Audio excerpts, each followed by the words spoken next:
Hello, ഈ കഴിഞ്ഞ ഫെബ്രുവരിയിൽ ഞങ്ങളുടെ അമ്മയുടെ 60th ബർത്ത്ഡേ ആയിരുന്നു. അപ്പോൾ അതിൽ നിന്ന് വ്യത്യസ്തമായിട്ട് കുറച്ച് ഫംഗ്ഷൻ ആയിരുന്നു ഞങ്ങൾക്ക് ഉണ്ടായിരുന്നത് കേട്ടോ. കേക്ക് കട്ടിങ്ങോ കാര്യങ്ങളോ ഒന്നും ഇല്ലായിരുന്നു. 1 ഡേ സത്സംഗമായിരുന്നു ഉണ്ടായിരുന്നത്. അമ്മയുടെ ഏറ്റവും വലിയ ആഗ്രഹമായിരുന്നു അമ്മയ്ക്ക് ഇങ്ങനൊരു ബർത്ത്ഡേ സെലിബ്രേഷൻ വേണമെന്ന്. അമ്മയ്ക്ക് അമ്മയുടെ ഗുരുവും ശിഷ്യരും അടുത്ത ഫാമിലി മെമ്പേഴ്സും കുറച്ച് ഫ്രണ്ട്സും മാത്രം പങ്കെടുത്തൊരു ഫംഗ്ഷൻ ആയിരുന്നു കേട്ടോ. ഇത് ഞങ്ങളുടെ കുടുംബക്ഷേത്രത്തിൽ വെച്ചായിരുന്നു. ഇതൊരു 1 ഡേ ഫംഗ്ഷൻ ആയിരുന്നു. രാവിലെ തൊടുന്ന വായന വൈകുന്നേരം വരെ ഉണ്ടാവും. ഇപ്പോൾ ഉച്ചയ്ക്ക് ലഞ്ചിന് നമുക്ക് സദ്യ ഉണ്ടായിരുന്നു.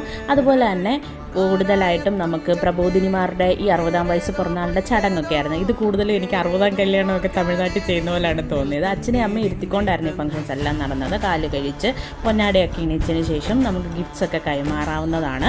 അങ്ങനെ അമ്മയ്ക്കൊരു മൊമെൻറ്റോ ഒക്കെ ബർത്ത്ഡേക്ക് പ്രസൻറ്റ് ചെയ്തിട്ടുണ്ടായിരുന്നു. അതിനുശേഷം ഒരു കുഞ്ഞു വീട്ടമ്മയായിരുന്ന അമ്മ മിനി ശങ്കറിൽ നിന്ന് എങ്ങനെ മോളിയമ്മയായി എന്നുള്ളതിൻ്റെ ഒരു ജേണിയുടെ കാര്യമൊക്കെ അമ്മ അവിടെ ഷെയർ ചെയ്തിട്ടുണ്ടായിരുന്നു. ഉച്ചയ്ക്ക് സദ്യയൊക്കെ കഴിഞ്ഞൊരു 4 മണിയോടെ നമ്മൾ വൈൻഡപ്പ് ചെയ്തു. അപ്പോൾ ഇത്രയേ ഉള്ളൂ. ബായ്.